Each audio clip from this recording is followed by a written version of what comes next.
Howdy ho, folks. So let's talk about the incidences that happened in Charlottesville, Virginia, and some of the aspects surrounding that. I'm going to break this video up into pieces to cover it point by point. Obviously, it's going to make it a lot simpler. You can stick to each point and then move on. And one of the first things I want to do is I want to thank people such as Jinx and Prince of Queens, even though they're, I think, a bit more left-leaning than I am. These leftists aren't what I would call the tribal left. I mean, these are people who actually do try to be honest. I think they are honest, actually. They try to be informed as best as they can. I know you can't be 100% informed, but you can try to be as informed as possible. And they actually are looking for an open dialogue. And I think people like that are actually looking for a solution with the divide we have in the nation as is. So I want to commend them and on what they've done and how they've covered the incident right there. So kudos on that. These guys are not part of the tribal left that I'm talking about, though, and leftists like them are not part of the tribal left that I'm talking about. Just throwing that out there. So let's get into some of the major events that happened there.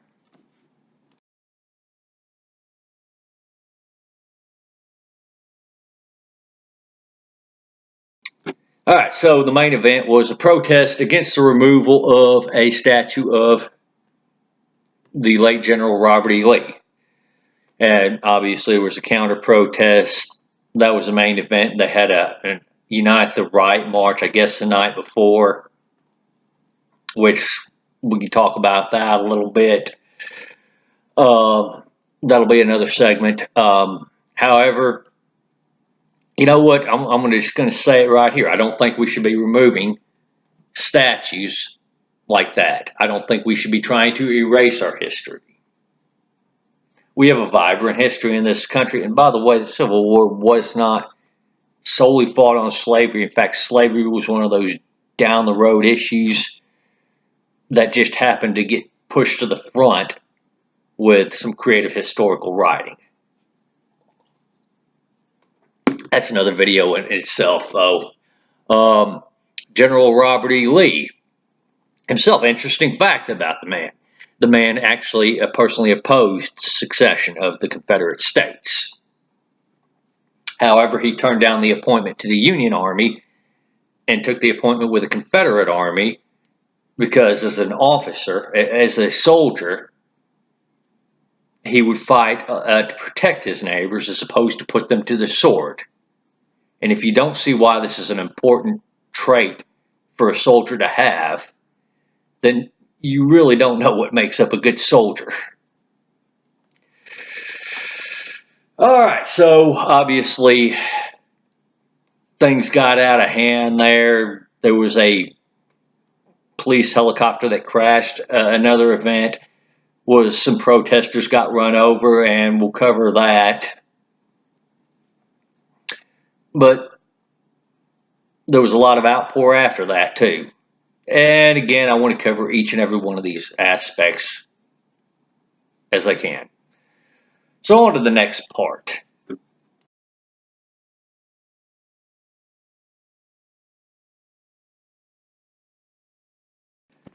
Okay, so Richard Spencer had that Unite the Right rally the night before, I believe, if I'm not mistaken.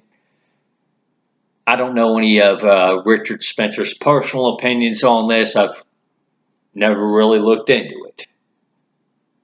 When the tribal left calls somebody a racist, I ignore it, really. I mean, it's just one of those things. Yeah, this is just somebody the tribal left doesn't like. I know this because I've been getting called a racist by the tribal left for decades. And I know nothing can be further from the truth. Get called a racist by the tribal left for being pro-individual rights, pro-free market, against communism or socialism, or any breed of totalitarianism in that respect. Get called a racist because I believe in a rule of law. Pro-limited government. that's racist in their eyes too. In fact, if you're not a fuck whitey Karl Marx supporting commie, you're a racist in the tribal left's eyes, it seems. Hell, even a lot of left-leaning people are racist in the tribal left's eyes. So being called a racist is meaningless to me. Now, Jinx did point out that there were Klans members there, and those people are racist. They're not my type of right. To be right in my eyes, you don't have to be white. In fact, the right is open to every race. I mean, my version of right wing is a very individual rights-based community.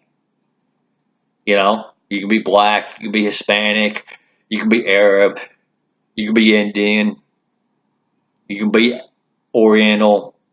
It doesn't matter. Your race doesn't determine who you are.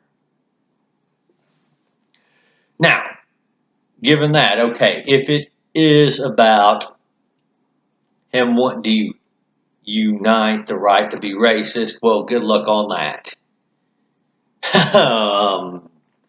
My type of right ain't going to go along with that. He has his right to freedom of speech just like the SJWs do. Just like everybody does. And you have the right to call him a dumbass just the same. We have that right in the United States. We have a right to freedom of speech. Plain and simple. Moreover, if the guy's a racist, let him speak. He's going to show himself to be a racist. That's all I got to say on that one.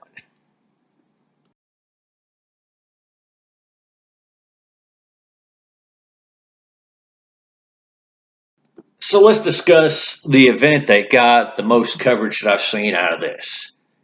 The murder. Way more precise, the second-degree murder that occurred there, and the assault with a deadly weapon.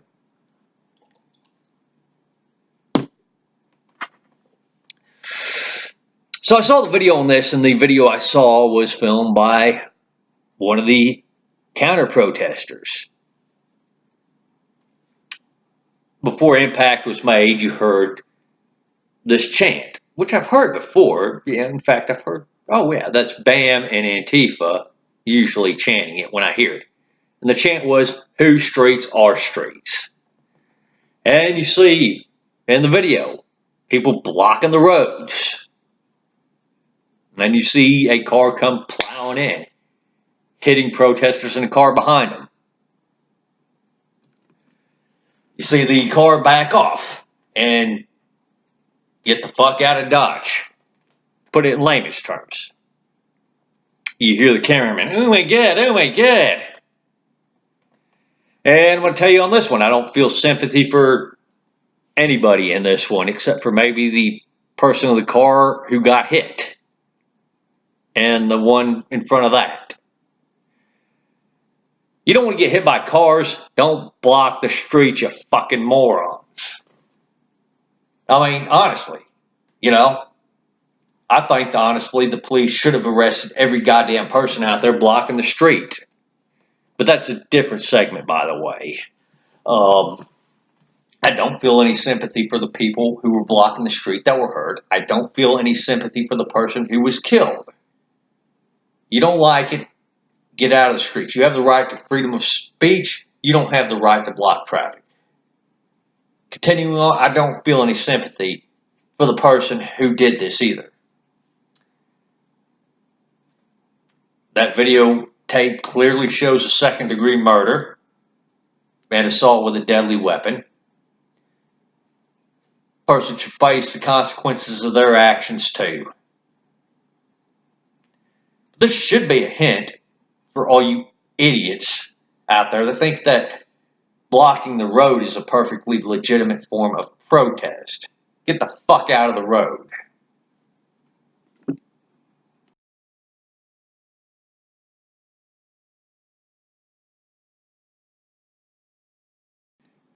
All right, so Trump's response was pretty spot on. Trump condemned the violence on both sides. I guarantee you he condemned the murder that took place. He did not call it an act of terror, and that's because it wasn't. That falls into the second-degree murder side of things. All right.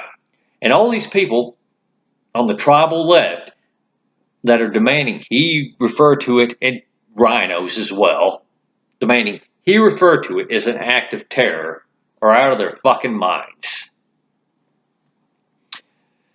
Very few, to save a few rhinos, I don't think anybody else condemning Trump for not calling this an act of terror had anything to say about Barack Obama's refusal to call the Fort Hood terror attack, otherwise known as the first Fort Hood shooting,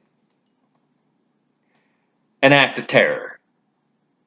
Even though the guy opened up, planned to target as many U.S. soldiers as they could in the SRP, yelling Allah Akbar, even though it was pre-planned, refused to do that.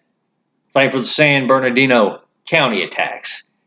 Even though they were shouting Allah Akbar, and that was pre-planned, and they were going to kill as many people as they could. Same way with the Pulse nightclub terror attack, aka the Pulse shooting. All three of these were pre-planned, politically/religiously motivated, actually both, if you understand jihadi culture. They all got a death toll out of them. These three were all acts of terror. What happened in Charlottesville was not. What happened at Charlottesville was a second-degree homicide. Again, the tribal left is being very dishonest with this at that part.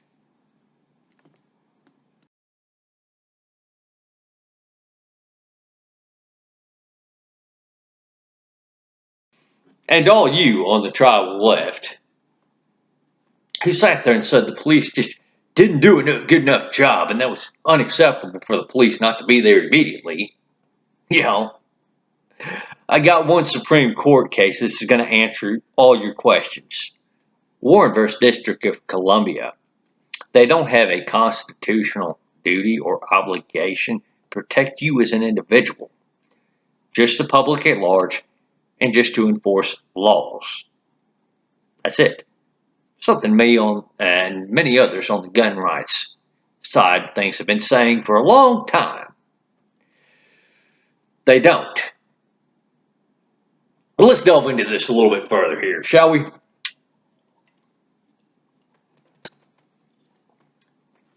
How well have you tribal leftists been treating the police? Seems like every time I hear one of you tribal leftists talk about the police, it's always, fuck you fascist pigs. Fuck you racist cops. Black Lives Matter, bro. And they should come rushing to protect you. Why now? I mean, really? Really, you have that fucking mentality? And what would happen if they did show up and started enforcing the law fairly and justly? How many Antifa people would have gone to jail? And you guys have been saying, fuck you fucking pigs. Why are you arresting us, motherfucker? Really?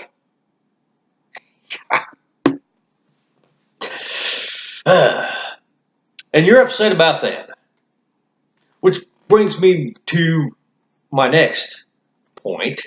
A little bit more in my area on the gun rights sides of things.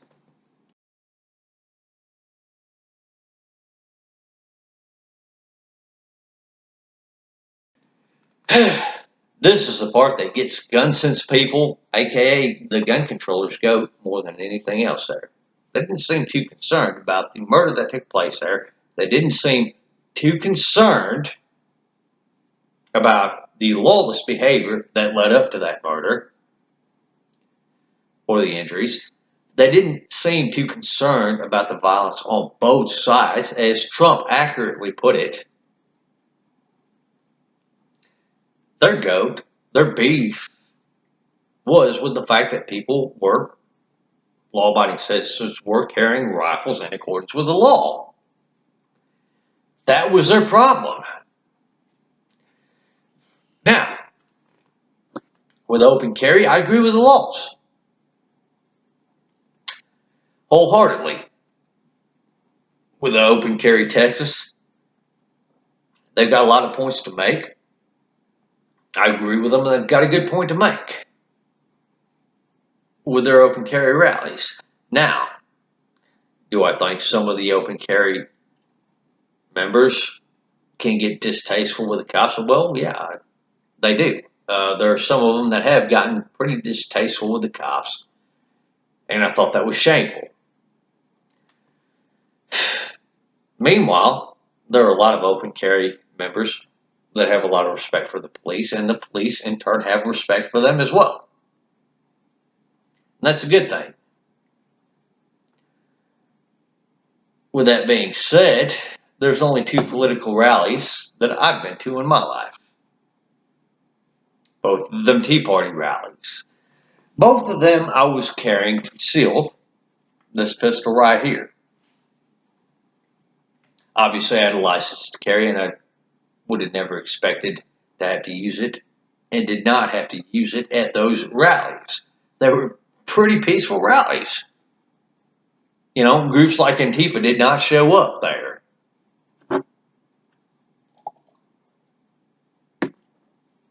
Flash forward to today, when Antifa does show up to violently disrupt your rallies, to your speaking events. Well, you're damn right. I'm going to probably carry this. If I think there's even the slightest possibility that Antifa may show up. This is a message. The message is very clear. Are you sure you want to get violent? Are you sure that's really what you want? Look, I have no problem speaking with you guys. I have no problem hearing what you have to say, but it looks like whenever people have come and tried to ask you about things, you didn't really have a verbal message you wanted to say other than fuck the fash and, bash the fash and stuff like that. It seems really like you were more there for violence. And I believe in a First Amendment right. I believe that you have the right to voice your opinions. I believe that I have the right to voice my opinions as well. Just the same as everybody else here in this country. What you don't have the right to do is escalate to physical violence. And if you do, other people have the right to defend themselves against you.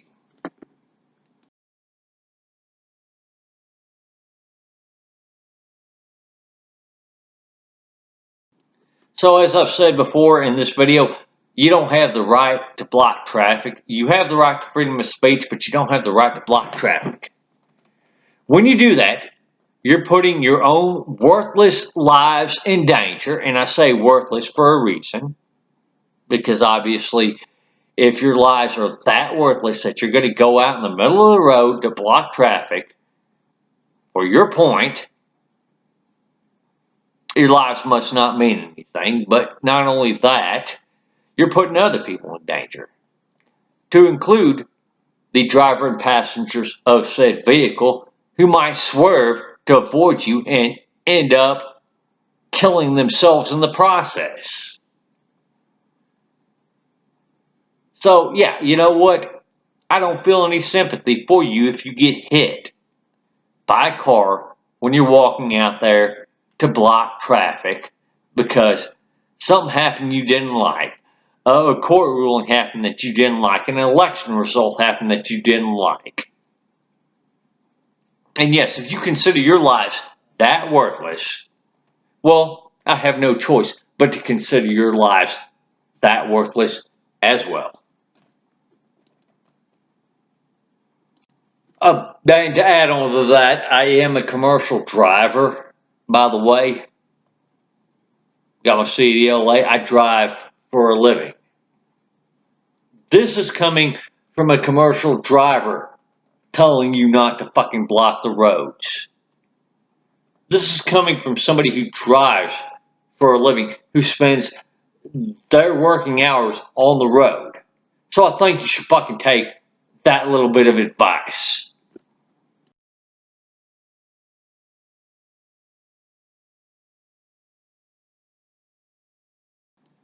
So in conclusion, at least on the race relations problems to the country, I do not think I could ever give you a better answer than what Morgan Freeman had to say. And I'm going to post a link to that video in this description. But don't you think it's time that we start referring to Americans as Americans, regardless of their race? Don't you think that all of American history is American history? We talk about Black history when you're talking about Black history and Black History Month. Isn't that American history? Just the same as all other aspects of our history. And I think that should be preserved. And I think that should be preserved as American history. Because it is American history.